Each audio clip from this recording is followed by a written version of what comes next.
Hi, everyone. You are very welcome to our Fireside chat today. I'm looking forward to getting the opportunity to chat to Mel. Mel has been with us since September, but I have to say I've known her for a bit longer than that, and I've learned so much from her wonderful, rich experience across large companies, small companies from all different backgrounds. And so today is going to be the topic of Geo-Mobility. One quick one that I would like to just say before we kick into it is that as typically we put on the disclaimer on these kind of topics, is that none of the topics should be taken as tax or legal advice. We always say there's no tax advisor knows every single country in the world, so it's important to get the right local advisors when you do come to dealing with these topics. But I do hope you'll be able to get some ideas from how the likes of Mel approaches this and thinks about this from a strategic standpoint. So with that in mind, I'd like to bring Mel onto the Fireside chat. Mel, thank you for coming aboard. Really appreciate it. You're welcome. So probably good, Mel. Probably good to start off, I guess, on a little bit of a high-level one. Can you tell us more about yourself and how did you get into global mobility? Yeah, so it's a funny one, really. I was working, actually coming from a finance background, and a colleague of mine had moved over to another company, and she'd moved from the payroll department actually, and she'd moved over to this other big brand of drinks company, and said that they were looking for a mobility analyst, and she thought that, because it's quite technical and they do lots of cost estimates. I mean, so this is 20 years ago, right? So, cost estimates on Excel and all that kind of stuff. She said, look, I think you'd really enjoy it. It would really, play to your strengths in numbers. I was like, okay. So I went along for an interview anyway. And actually what turned it for me was the head of mobility. She was actually an ex-internal auditor at the company. So she had been at the company as an internal auditor. She'd obviously gone around the globe and realized that mobility was, well, it wasn't a function, but there needed to be a function there. And she was the leader of this function, and she was the one who actually persuaded me more than the ex payroll colleague, because she was the one who really dug into the fact that this will really play to your strengths. This is a highly technical role. There's lots of compliance, and I was just like, yeah, okay, fine, we'll just give it a go, and jumped in, and yeah, I mean, that was 20 years ago. 20 years ago. And if you look at all of that length of experience that you have, I'm sure you've seen a lot of changes in the industry since then. I'm curious, obviously one of the big ones, an obvious one, is the evolution and the challenges of work from anywhere more generally. How do you see that? How do you see that impacting global mobility, and how have you seen global mobility respond to those challenges, let's say? So, I mean, for me, and it's easy to say this because I come from that, what I call the traditional mobility background. So for me, it's always, I always start at the beginning, right? So you have this traditional mobility layer, and if you go back to that time 20 years ago, it was expat packages, it was expat rich, everything. It was really just moving people around with a tie back to the home, right? So it was always what we call the home host package. And actually at the time, which only people that have been in mobility for as long as I have will know, there was the original nomad.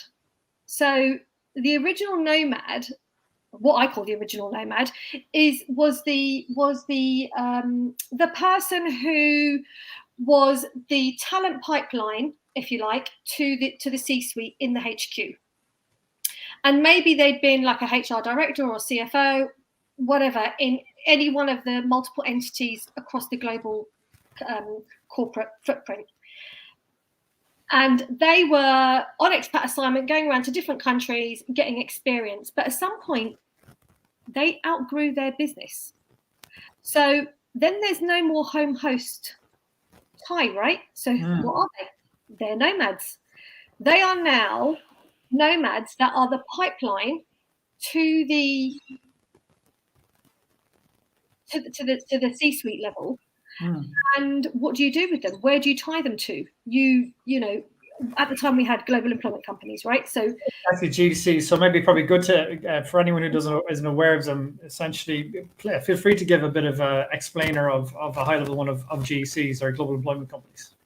Yeah, so I mean, in the respect that we were using them again in the traditional environment, and you know, and we can see this develop now through the sort of hire from anywhere environment. But again, it's why I'm always so, you know, coming back to what the basics of mobility are, is that you have this almost like an empty house, right? And it employs people. It's an employment vehicle to keep people tied back to the company. Yeah. So they're still employed by the company, but it's through a global employment company that generally, you know, nowadays they sit in places like Ireland because the UK's, you know, separated. I think Ireland and Switzerland, for example, US, Singapore. So to give the audience a little bit of background on that for anyone who isn't aware of them, essentially, why would you go and base a global employment company in, for example, Switzerland? Because it has a lot of double taxation agreements with a lot of countries around the world. But typically, it can be, you know, quite I'm guessing an expensive solution. Really, it's typically reserved for senior executives. So they would have a contract that would be housed, for example, in Switzerland with that global employment company, and they would work for various different subsidiaries or be seconded or whatnot from that. But again, they can be the right solution at the right time, the right place from some scenarios. But again, it would tend to be on the more expensive side of it, I guess. Yeah. Yeah, and of course, you would need the infrastructure from a mobility team or person, and people that understand, you know, global payroll in order to be able to facilitate that. So again, you know, it's that traditional way that with the nomads, with the global employment companies, you know, the removal of the home ties that you start to see in the sort of evolution as to where we are today. So you were asking about, you know, work from anywhere. And again, I always go back to come forward. I think, so actually maybe what I should say, first of all, find a company where you can work from anywhere, because it's a marvelous benefit. And, you know, in my last company and here, you know, I'm lucky enough to be able to work in, you know, Scotland, Ireland, Italy this summer.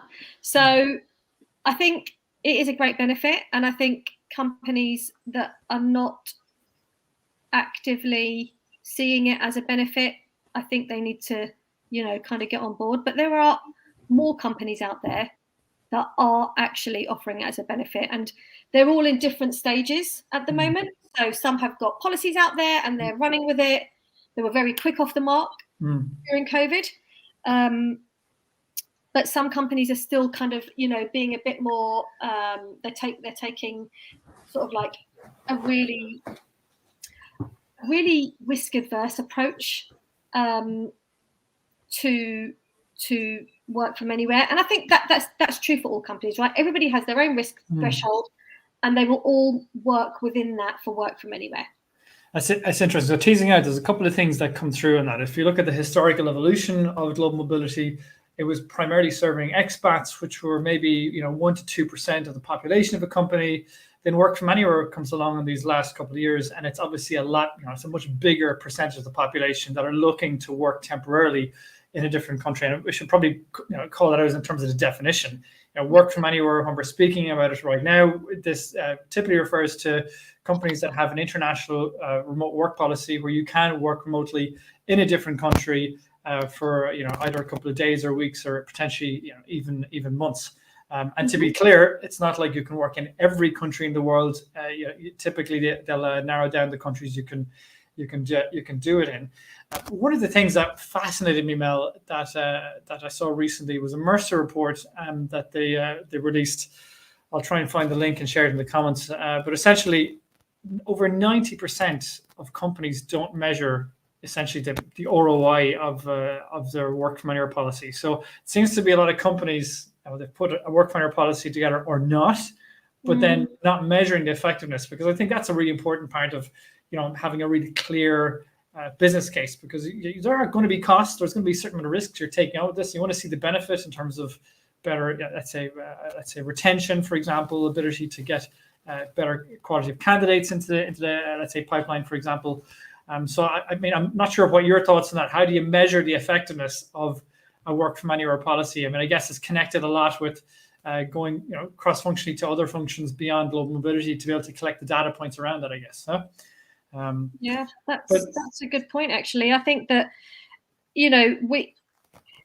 ROI, in my opinion, is different for every company. Every company has a different set of data points that they want to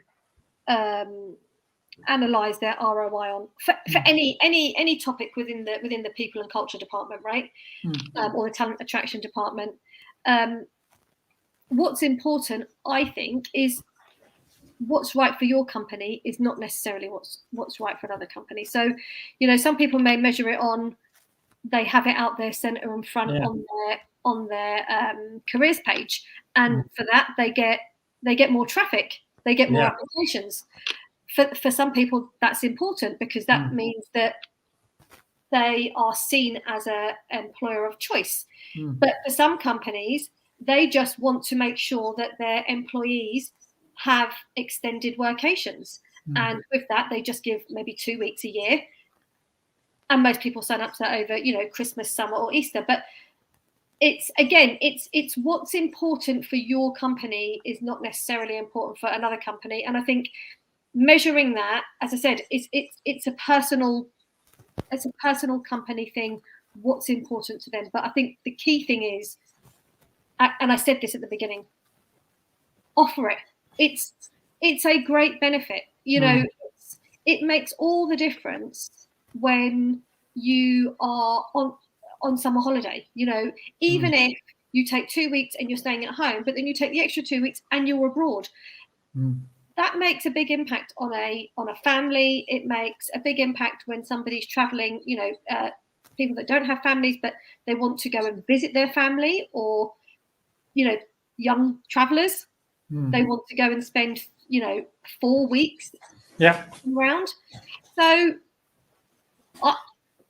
I'd just say, just put it out there as a company, give it a try. And if you feel it doesn't work for whatever reason, I think you have to be brave enough these days to actually put it out there and then say, this is a test, this is a trial. We're going to give it a go. And to be fair, you're absolutely right. You can easily start with a limited number of weeks, for example, even starting off with very conservative, 2 weeks, limit the number of countries that you offer it in, for example.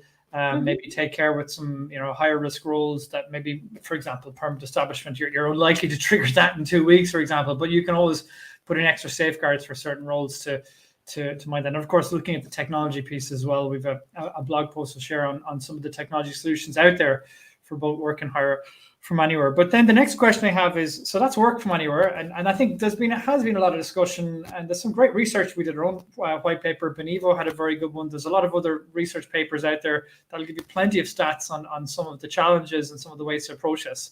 But then you've got hire from anywhere. So tell us what exactly is hire from anywhere, Mel, and then how do you deal with the challenges of that? So how I would describe hire from anywhere is having a model, an engagement model or an employment model, and I would call it engagement because there are many different ways to employ these days. So having a policy that allows you to hire from anywhere in the world, so location independent, you don't have to have entities, and having a robust engagement model that sits behind that, i.e. employment via entity, employment via EOR, or engagement, sorry, I'm going to say engagement via EOR, engagement via contractors. And having that out there, again, center and front in your job adverts, making it clear where we hire, how we hire, and when you are hired, what that looks like from an engagement point of view. And that's really, I think it's important to tease it out, because from a candidate experience, one of the things we consistently hear back in terms of frustration is somebody goes through, 5, 6, 7 interviews, and at the very end of it, they say, oh, well, to join this company, you're going to need to relocate to country A, B, or C. Whereas I think having it clear from the get-go, okay, in these countries, you'll be employed by a legal entity. In these countries, you'll be employed as a contractor, or in these companies, you'll be employed as by an employer of record. And of course, I should clarify, engaged as a contractor or employed. But essentially making it clear what the model is. Is it a legal entity? Is it an employer of record? Or is it a contractor? And these countries, by the way, we don't hire in, for example. So I think that's a real frustration for so many candidates. And I think, like you said, having that clarity of the model, of the operating model, both for yourselves internally in your different functions in talent acquisition and global mobility and HR, whatnot, for example, and also from the candidate experience, I think is really, really critical. But then teasing that out, then Mel, what are the challenges with looking at hire from anywhere, and what have you seen?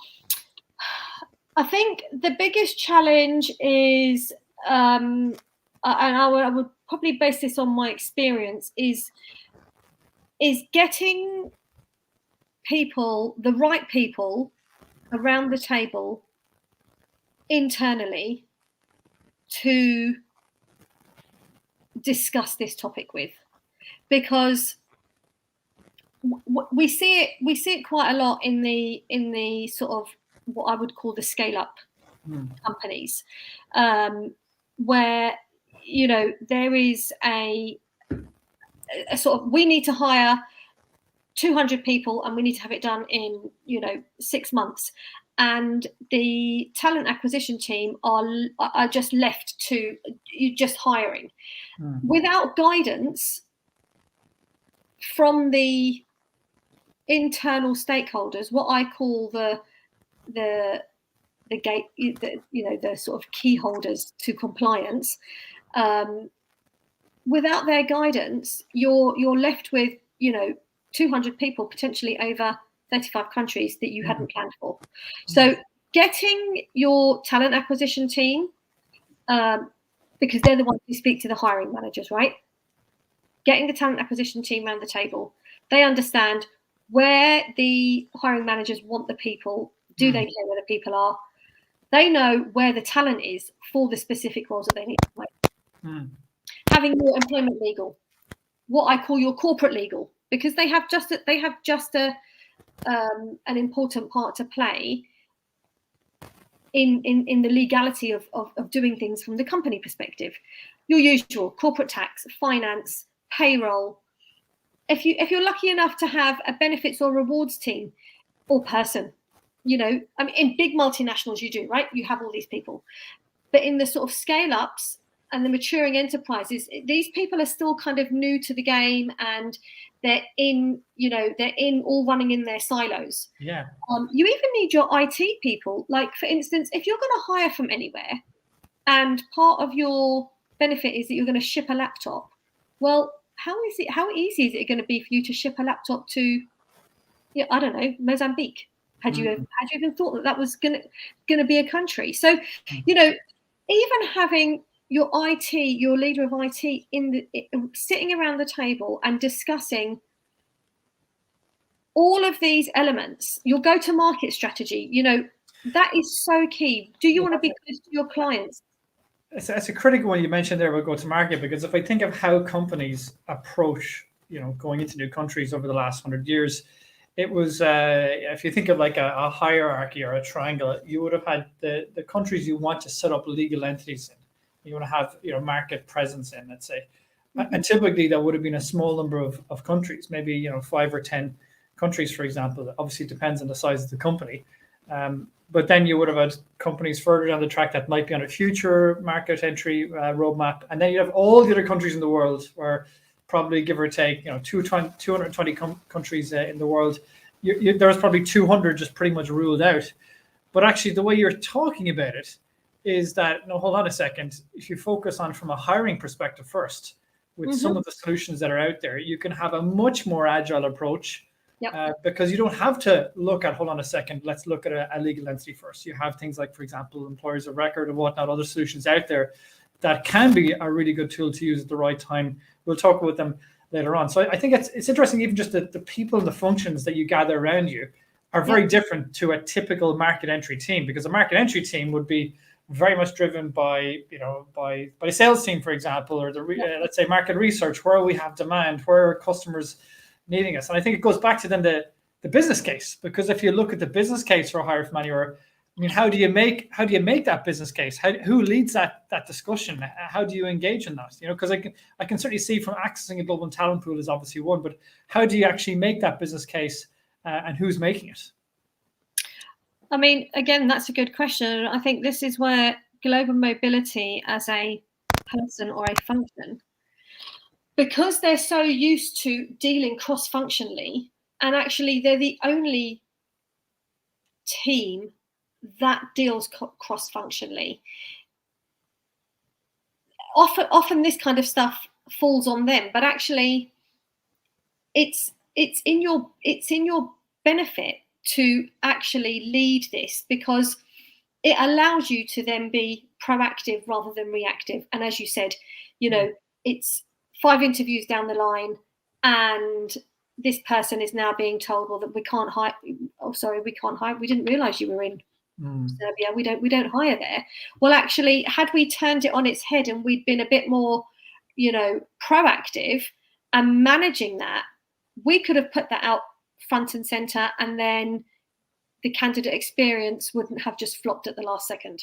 So yes, global mobility always tend to be the ones that drive this stuff, but it's in their best intentions, because they're the ones that can really pull all this together. I'm curious for the audience. Please feel free to share your perspective, who you think should be leading the discussions for these kind of topics. I'd be very, very curious. I mean, for me, if I look at, let's say, the things that I've seen from this perspective has been, well, first of all, in very few companies are global mobility connected to talent acquisition. And I think there's a good reason for that. Talent acquisition was primarily domestic, again, for the last 100 years. But in the last 2 or 3 years, we've seen this acceleration to looking at the global talent pool. So there's clearly going to be a strong need for global and talent mobility to be connected to talent acquisition. So that's going to be interesting, because that's for some companies, that's a huge cultural shift. Having local talent acquisition, looking at local roles is absolutely fine. But now if they're looking at global talent pool, you need to have some kind of cross-functional coordination on that. That's one aspect of it. In terms of the business case, the 3 ones that jump out from speaking to people are being, well, number one, you're accessing a deeper talent pool. And to be honest, the employers of record make very good arguments on this as well. But number one, you're accessing a global talent pool. Number 2, you're also being able to optimize your workforce costs, because you can hire in relatively less expensive locations, for example. And coming into a recession, that's clearly going to be something that will be talked about. I shared a recent Wall Street Journal article yesterday that spoke on exactly this topic. And the third one, I think, is being closer to your customers as well. But the last question I would have on this one, because it's just a fascinating topic, how do you decide which countries you're going to engage in? I mean, you're talking about talent pipeline, where they're looking to hire, but then you're also looking at corporation tax. We've got to worry about the permanent establishment risks and whatnot. Ultimately, what does it boil down to? I mean, it really fundamentally probably boils down to a mixture of, a risk appetite, but also the demand and where you can get the talent from, I guess. I mean, again, that's a great question. And again, I think that boils down to, the first thing it boils down to is the philosophy of the company. So are you a company that is remote first and you want to hire people all over the world? Like, is that your philosophy? I mean, you mentioned that companies are going to start using this to their benefit to hire in cheaper locations. Well, if that's your philosophy as a company, then crack on, as I would say. But is that the right philosophy for you as your company? Once you've underpinned that, and that can mean many things. That can mean, it can mean having a diverse cultural group of people. So you want to hire all over the world. You want to bring this closeness together. It can mean that you just want to have hubs, right? it can mean many things. That is what you have to figure out as a company. What is your people strategy in terms of how you want your people to connect and be and form part of your culture of your company? Once you've got that, then I think you layer on what is the strategy of the company? I.e., what are we, what's our product? What are we selling? And how are we going to do that? Are we going to be close to our customers? Are we going to be are we just going to pop up everywhere they are, or are we going to bring that back to hubs? So again, it's your company sales strategy. On top of that, once you've figured that out, then I think that's where your key stakeholders come in. Your people that will lay out the compliance, that will say, absolutely, we are not hiring anywhere that's risky, or we might take a couple of risks, and we could be a bit more lenient here, and we could do this, and we could do this, or we're comfortable with this, and we're going to do this. And once you start to build all that together, I think that's where you can sort of then pick out. And also, obviously, the talent acquisition team. Where is this talent coming from? Then you can lay out your countries, and then you can start looking at them, region by region, or a couple of countries in each region, and then start to look at what are the risks, where do we feel comfortable, and then I think the key thing on top of that is monitoring that risk, keeping on top of the changing legislation. Deciding whether it's going to be an entity, an EOR, or a contractor, or is it going to be a mix of all? I would call that a geo-matrix, right? So you have all your countries. You have all that's a good way of putting it. I'll put up a slide here because it's a nice introduction to geostrategy. So this is a framework for how to potentially approach this. Can you maybe walk us through this, Mel? Because you've touched on a lot of the topics already, so I think the audience will probably get it. But feel free to kind of give a bit more context to this. So I think, again, it's always going back to this traditional mobility, right? Because this is what gives you the foundation of international workforce, how to manage them. Having, as a global mobility person, having a broad brush of knowledge of the compliance areas and risks within that, and then as you said at the beginning, we're not the experts, but knowing where to go to get these questions answered, right? So you have this basis of traditional mobility. Now these days you have to layer on top of that a work from anywhere policy. We spoke about that at the beginning, giving your employees the benefit of having workations. And then on top of that, layering in the hire from anywhere strategy, or policy, if you like. And bringing all that together is what I would call the geo strategy. That is it's not the new name for global mobility. It's just, it's bringing all them three together, and it's defining that geo strategy for your company. But then, of course, you have to build all the pillars underneath it, how to actually operationalize it and get to it. I get you. I mean, that's where the technology piece is critical. Different companies will have different needs. But I think what's interesting looking at this, Mel, is it's really coming back to understanding what is your employer value proposition, really, isn't it? How are you going to attract talent? How are you going to hire them? I think that's certainly on the work from anywhere piece. We've seen, for example, in Spotify data, 15% reduction in attrition since they launched their work from anywhere policy. Fantastic for them. You'll find maybe for other companies like a heavy regulated bank, work from anywhere just won't work, for example. So every company will have unique cultural nuances that will dictate whether that's the right fit or not. But as you said, even having a conservative work from anywhere policy is something that should be achievable for many companies. But then coming back into the hire from anywhere piece, the message coming through there is, I think, agility. Because again, with hire from anywhere, it doesn't have to be a legal entity first. You can have agile solutions such as employers of record, their plug and play solutions to come in there. And even looking at independent contractors, I was inspired by a recent presentation by Mercer. They said how right now so much of the world of work is focused on jobs, but actually in the next 10 years it'll focus on skills.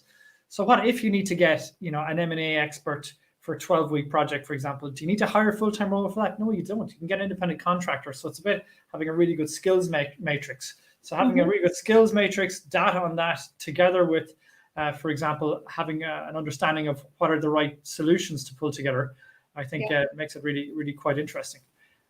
But then I think, like you said as well, then layering in traditional mobility in that as well, because that's also evolving, I guess. Huh? Yeah, exactly. And just to make a good point there that you mentioned about contractors. Again, most people won't. If you haven't been in global mobility for a long time, you won't remember that 10 years ago, it was the beginning of the gig economy discussion, and it kind of really spiked for a little while, but then it went away because I think again, traditional mobility functions are we're very much like this is just not in our toolkit.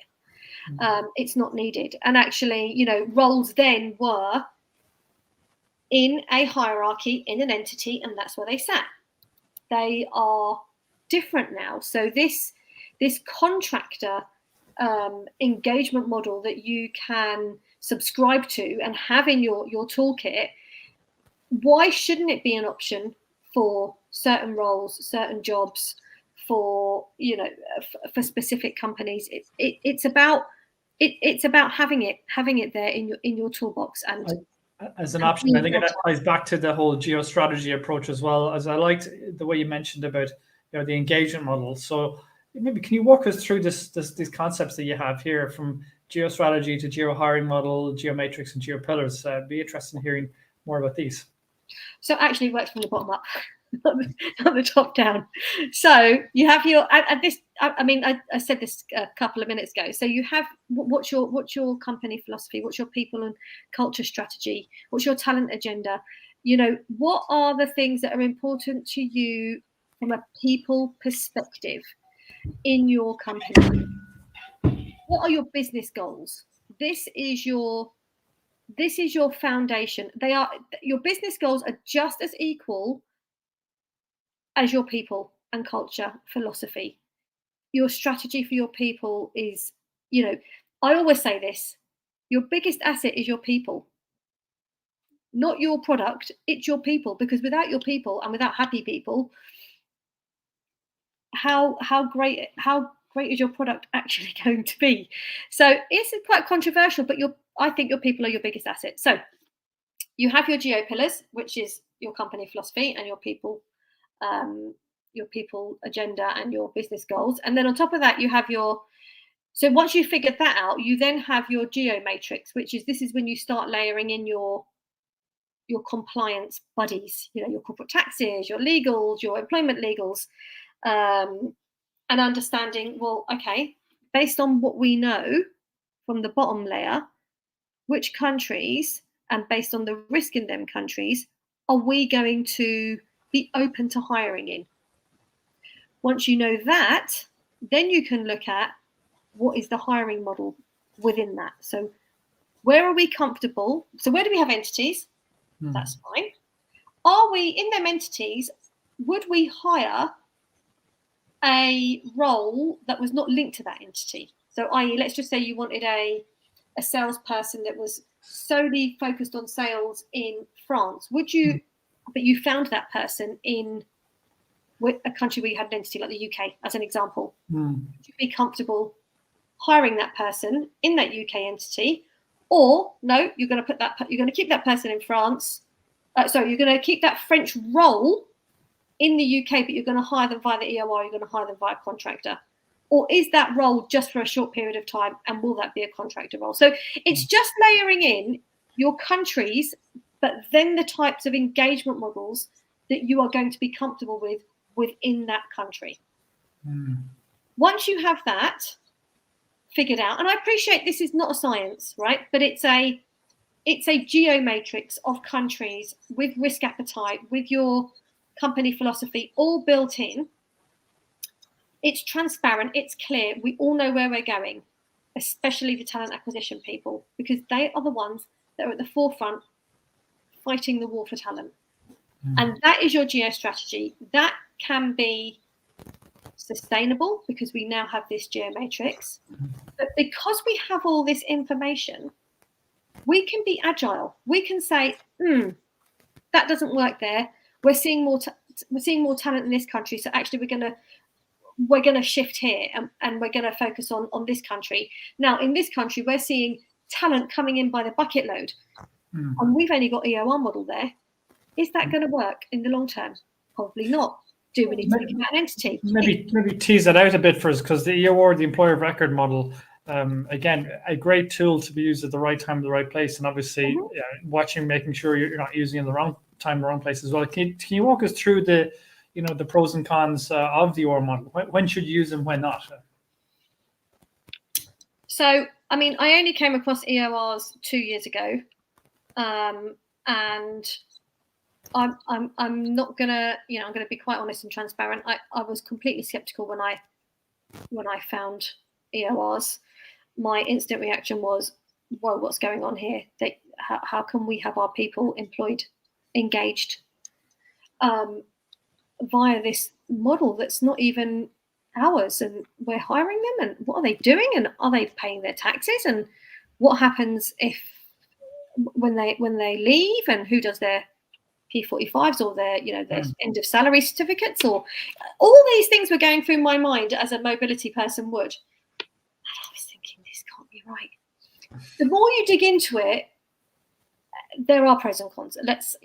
I'm not gonna hide behind anything that is clearly out there. So to answer your question, I think EORs are a good model when you are tapping into a market. When your go-to-market strategy says, can we just tap in to Japan? Could we just pop in there? And I'm not saying Japan as a country. I'm just pulling a country, right? Could we just pop in there and see if our tool or our product or is going to work there? Can we just hire a couple of people and go with it? Or we hear there's a lot of super engineers in, I don't know, Mexico. Can we give that a try? Let's pop in there for a little bit. But again, you've got your geomatrix, right? So in your geomatrix how far you can go within that EOR, with that EOR model. And what I mean by that is where I see the not so good side to the EOR model. So again, each company will have their own risk appetite of how many people they are comfortable with hiring through an EOR. Some companies don't even realize that the more they hire an EOR, the bigger the risks that they are creating, right? But each company has their own threshold, because you are creating a permanent establishment. The more people you have on the ground through an EOR, 5, 6, 7, 8, 9, or the level of role, or if they're a salesperson, depending on if they're an IP role, whatever, they are creating presence. And ultimately, at some point, you should have had an entity. And that's where it's not so good, right? It's great for a short term, let's plan it, then we either pull out or we know we need to move on, and we know the next natural step is going to be an entity. But we're already committed. We know that. There's no point not knowing it. Like I say, you always have to own your compliance. There's no point not knowing it until you are 20 people down the road, and then you're in a pickle, and you're in the position where you are fighting fire. And I think that's a key one is making sure to own your compliance. I mean, certainly from what I've seen is the awards, I think, are a great addition in general to have in the toolbox at a very, very high level. And a rule of thumb, I think, if it's 5 people or less you're looking to hire in a country, provided that they're not very high permanent establishment risk roles, provided you don't have a very strong benefits package, because if you have, for example, a sophisticated benefits package, it's kind of hard to execute that via an EOR, I would say. But in general speaking, if you don't, and if they're not very high P risk roles, then in many cases, it can make a lot of business sense to really explore the EOR model. Also depends on the country. Like in Indonesia, there's over 700K it costs for minimal capital requirements if you're opening a legal entity. So it's very expensive in some countries to set up a legal entity. So in those cases, there might be a greater business case or less. But again, I think it goes back to what you shared here, Mel. This is this geo strategy and its geo matrix, geo pillars and whatnot. I think having that clarity makes a ton of sense. But then, I mean, that's where I think for a lot of companies, looking at your holistic risks, looking at where you're using different models, are they working? Where have you got tax risks for permanent establishment or whatnot? We've all heard of, for example, hush vacations recently as well. You take the totality of them. Let's see, having clarity on your risks. How do companies go about this? Having this clarity on where they have risks for either for their geo strategy, let's say. That's a good question. I mean, a lot of companies. Well, okay. So again, the multinationals that have strong mobility teams. They're already all over this. Actually, it's probably the corporate tax teams that are all over this, right? They are the ones that are leading the corporate tax model, and they're the entities, and that's where you hire. The startups and the scale-ups, the sort of naught to sort of 1,500, maybe 2,000. They're the ones that probably don't even know that they've got this risk. They've hired everywhere because the EORs have suggested that you can hire with us and we are compliant and we will hire your people compliantly. But now it's maybe high numbers. It's not so compliant. And again, like I said, it's the startups and scale-ups don't necessarily realize that they may have a risk. And without a sort of a geo matrix that can help you, get to this risk map or this heat map, or whatever we want to call it, you're just walking in the dark. That's a good point, and I'd like to make that point on this as well. This is something that we do. We have a health check service that we do, where companies can reach out to us, and we can help assess where you have the risks, wherever it might be in the world, be it by contractors, employers of record, or permanent establishment, whoever it might be, basically.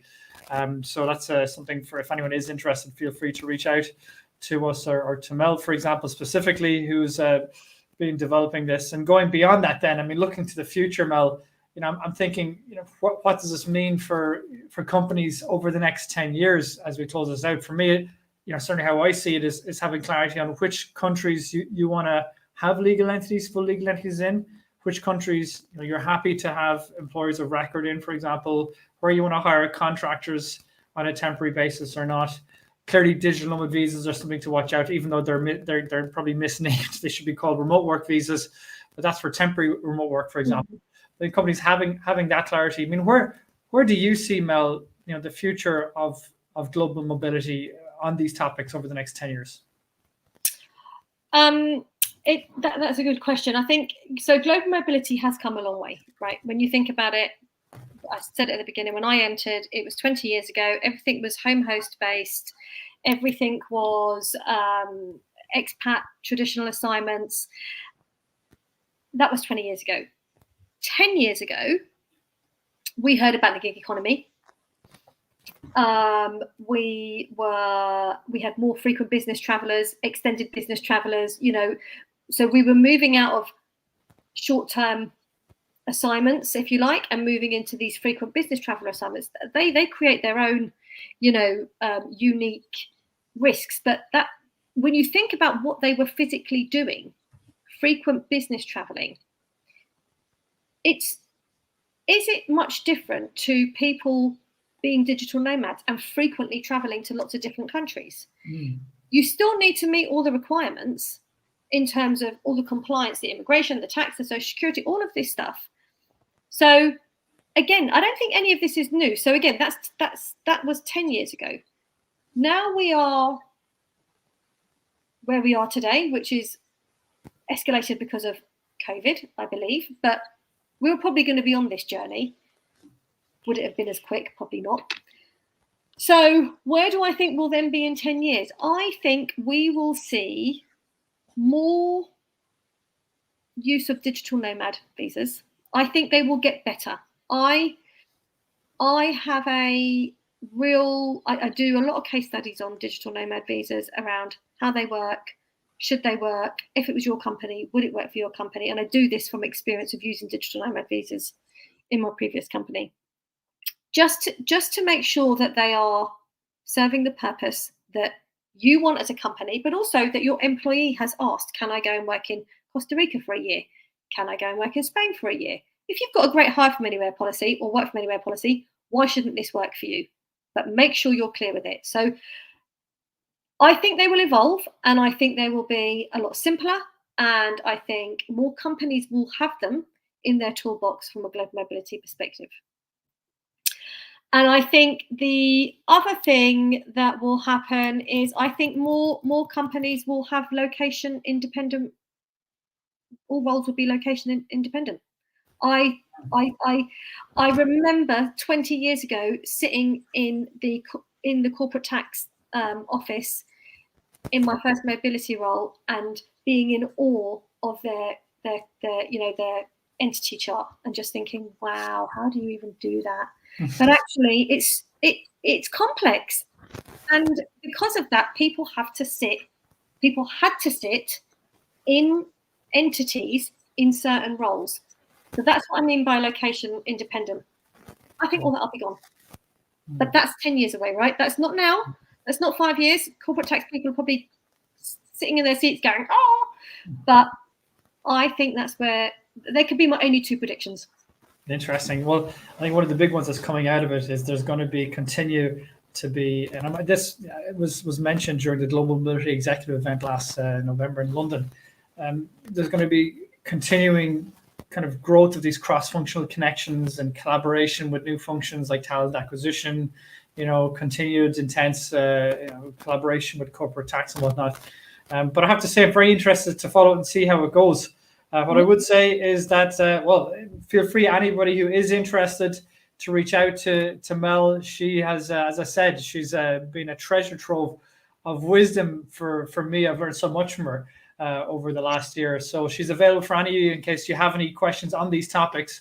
They're very, very exciting topics. And I think any company that is not at least considering this and what it means for their company and global mobility is potentially missing out on a big opportunity. So I would say, thanks very much, Mel, for taking the time to catch up. You're welcome. Great. Well, look, thanks everyone for watching, and we'll keep in touch. We'll let you know when the next Fireside chat is going to be on, if you follow us on social media or sign up to our newsletter. So thank you, everyone. See you. Thanks, John. Bye-bye. Bye.